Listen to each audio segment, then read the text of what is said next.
जय जोहार। छत्तीसगढ़ी प्रमुख प्रादेशिक समाचार के संग मैं रामेश्वरी बघेल। प्रधानमंत्री नरेंद्र मोदी आज महतारी वंदन योजना के वर्चुअल शुभारंभ करीन।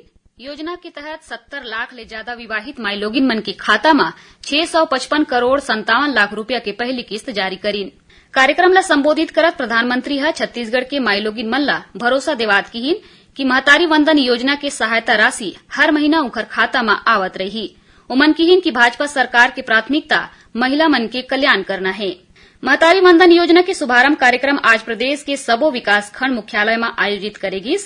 रायपुर में आयोजित राज्य स्तरीय कार्यक्रम में मुख्यमंत्री विष्णुदेव साय कीहिन कि महतारी वंदन योजना महिला सशक्तिकरण बर उठाए गए मजबूत कदम है।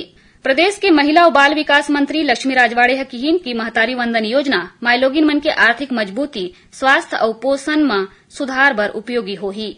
प्रधानमंत्री 12 मार्च के वर्चुअल रूप ले 85,000 करोड़ रुपया ले ज्यादा के 5,900 ले ज्यादा रेल परियोजना के आधारशिला राखी और राष्ट्र ला समर्पित करही।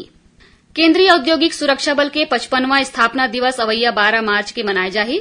दुर्ग जिला के उतई में आयोजित कार्यक्रम के मुख्य अतिथि केंद्रीय गृह राज्य मंत्री नित्यानंद राय होही।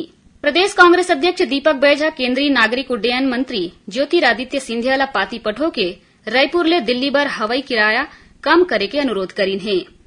उप मुख्यमंत्री विजय शर्मा, भाजपा प्रदेश अध्यक्ष किरण देव, वन मंत्री केदार कश्यप और संगठन मंत्री पवन साय आज बीजापुर के जांगला में भाजपा नेता तिरुपति कटला और कैलाश नाग के घर जाके उमन ला श्रद्धांजलि देइन। ये मौका में उमन परिजन मन ले हर संभव मदद दे के गोट कीहिन है। श्री शर्मा भाजपा नेता मन के हत्या की निंदा करत कीहिन कि सरकार माओवादी मन ले वार्ता बर हमेशा तैयार है। और राजभाषा आयोग डहर ले 3 दिनी छत्तीसगढ़ी भाखा में प्रशिक्षण कार्यक्रम के आयोजन करे जावत है। 11 ले 13 मार्च तक नवा रायपुर स्थित मंत्रालय में आयोजित करे जाही। तो ये रही सब तक के प्रमुख प्रादेशिक समाचार। जय जोहार।